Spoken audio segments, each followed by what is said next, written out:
My husband left the family to join a guys only crew, then years later came crawling back, hoping for a warm welcome. I'm 29, I got married 6 years ago, but we've been divorced for 3 years now. I have two sons from my ex husband Adam, who's 30. The kids are 4 and 5, and I have full custody because he didn't want to carry the burden of a family. We were happy in our marriage for 3 years, had two wonderful kids, and we're even planning to buy our own house to move out of our apartment. Then, out of nowhere, he says, I want to be free and explore the world. We'd been together since high school. We were everything to each other. He was my first in everything, just like I was his, so I always thought we'd be together forever. He seemed fine with not having much experience with other women besides me, but after 3 years of marriage, he said he was unhappy and wanted us both to be free from this burden, meaning our marriage and family, to live life to the fullest. It all sounded like the ramblings of a lunatic, as my dad would say. I didn't understand a damn thing because I was sure he loved me. Adam insisted he did love me, but apparently he also loved himself and wanted to give himself a chance to explore the world.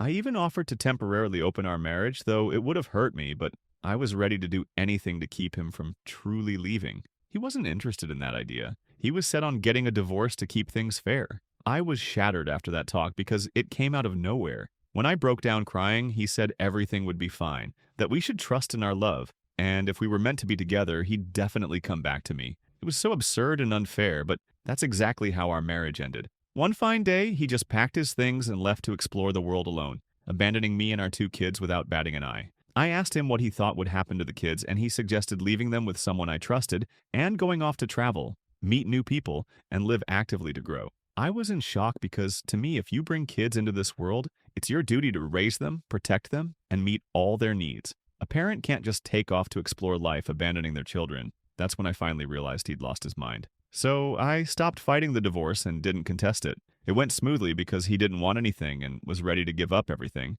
His parents were well off, so there were no issues with alimony or child support payments. He got visitation rights but barely used them. Even when he did visit, he'd make me drop the kids off at his parents' place and stay in another room to avoid facing the past. Even those visits stopped after the first couple of months. I found out much later from my friend Rachel, who happened to have mutual acquaintances with Adam, what was really behind his behavior. Rachel's cousin was part of that same group of friends that influenced Adam, and he told her everything about 2 months after our divorce. I don't blame her for not telling me sooner because she and her cousin aren't that close, and she only learned the truth after the divorce was finalized. Plus, even if I'd known earlier, it wouldn't have changed the decision to divorce. According to Rachel, her cousin lived a reckless lifestyle, chasing adventures, and he wasn't the only one. Their whole group of 6 or 7 guys believed relationships just held them back and made some kind of pact to stay single. Adam was brought into this group by a colleague who thought he'd fit in perfectly, even though Adam wasn't single at all. He had a wife and 2 kids. But Rachel's cousin bragged to her and a few other relatives that they managed to convert one guy,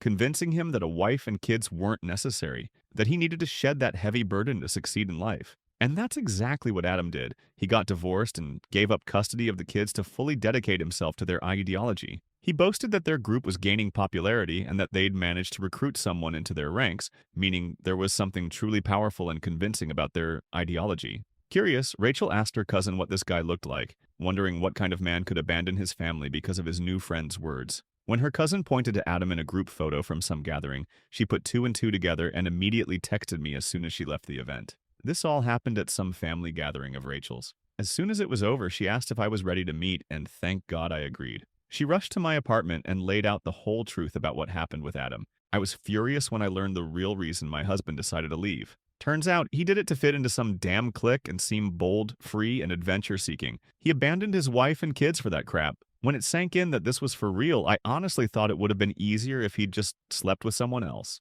At least that would have been a more understandable reason to destroy a family and abandon kids. But this? It was just beyond comprehension. I wanted to call him and scream at him, but I didn't when I realized the real reason for his departure. I was finally convinced he'd just lost his mind. There was no point arguing or hoping my words or actions would change his mind. They wouldn't. I knew that for sure now.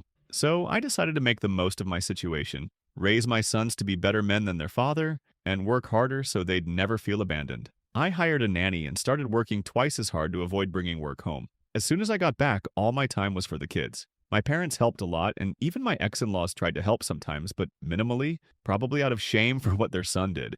They were the ones paying the alimony every month, and I knew it because, according to rumors, Adam was blowing all his money on trips to exotic countries and luxury hotel rooms. Now that he had no family, he could spend it all on whatever without anyone's judgment. I raised my kids as best I could, and now I have two sweet, obedient boys who adore each other. We're all the family we need. I'd almost completely forgotten about Adam because thinking about our marriage was just a waste of nerves. I worked my butt off and now hold a great position, earning twice as much as before. The last 2 years have been great, and I thought I had nothing left to worry about until last week when Adam suddenly showed up after 3 years of complete absence. The kids and I were home since it was Sunday. We have enough money now to buy our own house, but I stayed in this apartment because I love it and it's convenient for getting to work. Obviously, I should have moved because unfortunately, staying here meant Adam knew where to find me. That day, he just showed up at our door without warning. Honestly, it felt like the air was knocked out of my lungs because so many years had passed. For the first few seconds, we both stood silent, and I just stared at him. His awkward, huge bouquet of red roses, his teary smile. Call me heartless, but I didn't feel a drop of warmth or emotion, only pure, raging hatred. Before he could say a word, I slammed the door so hard the floor shook. I told the kids to go to their rooms because I knew he'd try to convince me of something, and I definitely wouldn't stay calm. Hatred, hurt, and anger were boiling inside me, and I didn't want the kids to witness the chaos about to unfold. Sure enough, as soon as the kids left, Adam started whining that he didn't expect such a reception. I could hear him trying so hard not to break down crying, and it pissed me off even more. He's the one who put me through all this for years, and now he dares to shed tears and act like the victim. Then he started saying he came back to apologize, that he regrets everything he did in the past, and now he just wants his old life back. I was in shock, but let him talk because part of me wanted to hear that apology, whatever it meant. I'd completely pushed him out of my mind, but his sudden appearance stirred everything up, and maybe in some twisted way, I enjoyed the chance to put him in his place. I wanted him to know we're better off without him, and no one missed him. He talked for a couple of minutes about how much fun he had all those years, but in the end he felt empty because there was no one to come back to, just another empty hotel room. He admitted that the last few months he felt like something was missing, and finally made the tough decision to come back and apologize to fix everything.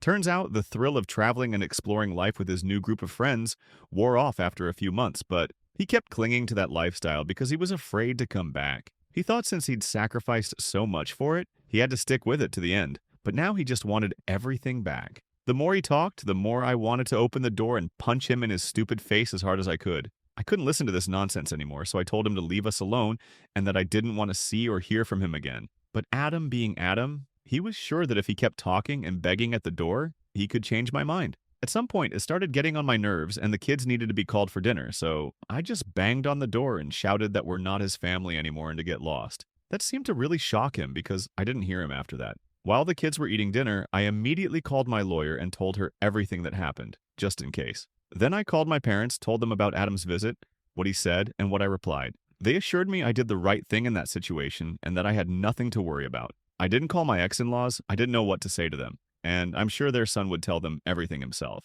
But as soon as I finished those calls, Rachel called me. Since she was the one who told me the truth about why Adam left, I answered, sensing she'd say something important again, and I wasn't wrong. The first thing she asked was whether Adam had come by. I said, yes, and then she told me her cousin had recently called her and explained why Adam came back. Rachel and I are very close friends and have always been. After she passed on that info from her cousin, she asked him to tell her anything about Adam right away because he's the one who screwed me over.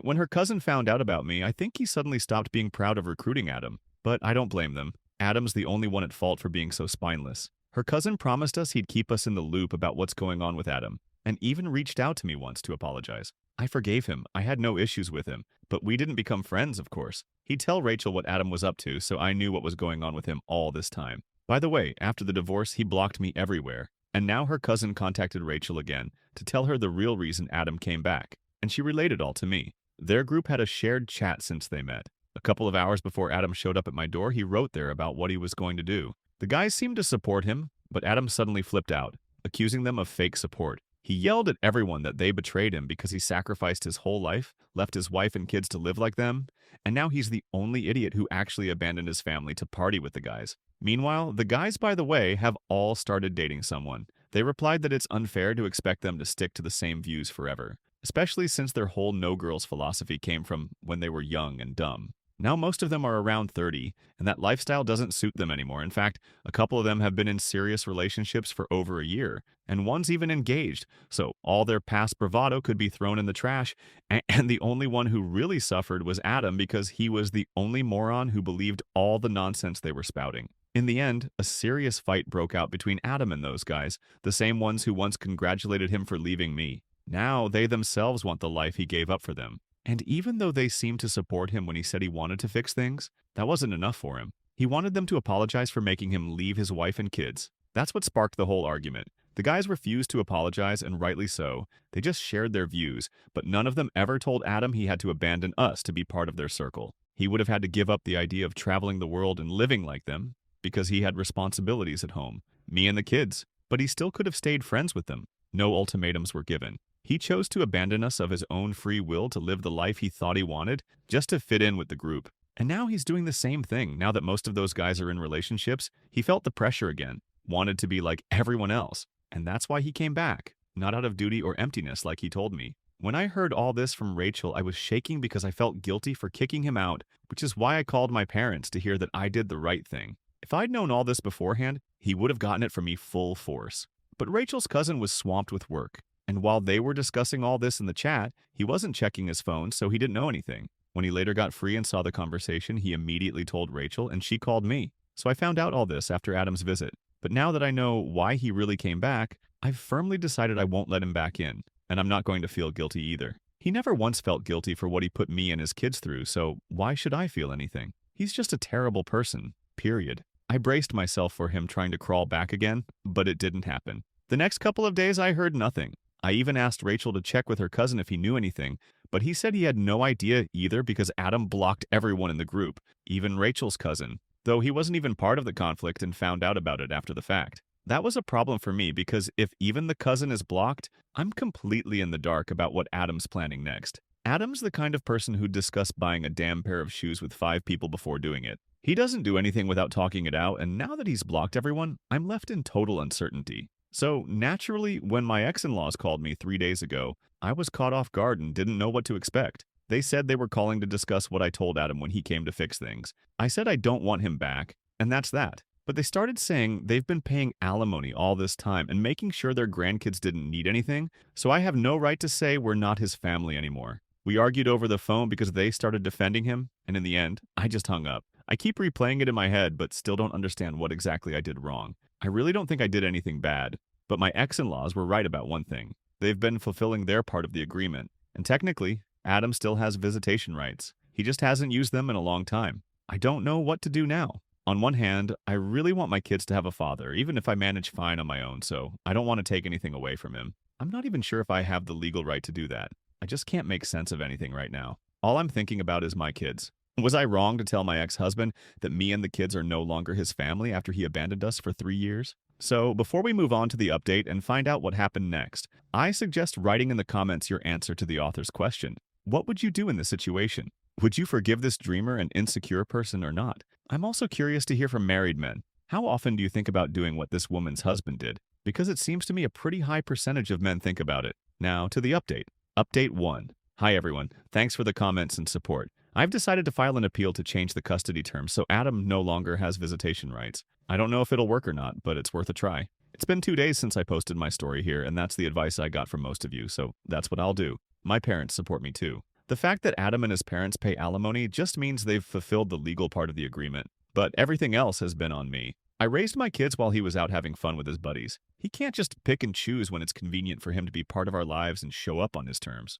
Update 2. Today, I filed the documents to terminate Adam's parental rights, and honestly, I really regret not doing this earlier. I should have done it back when he stopped visiting the kids a couple of months after abandoning us. But better late than never. Many here have shared their thoughts on my decision, but I'm taking back my words about not wanting to deprive my kids of a father. They never had a father around, and who knows if Adam will want to abandon everything again someday. He was gone for 3 years, and now let him leave for good if he wants to live for himself. But not at the expense of my nerves and my kids' mental health. I won't allow it. And I really don't think I'm depriving the kids of anything because they never had a father, so they won't miss anyone. Update 3. So I couldn't fully terminate his parental rights, but now he can only see the kids in my presence. That's something at least. Now he can't just mess with us so easily. If he manages to prove to the court that he's capable of being a stable and reliable father, then maybe we'll revisit this agreement. But for now, this is the most he can get. As for me, he's never coming back to me. That's non-negotiable. After the court hearing, when he tried to talk to me again, I lost it and straight up told him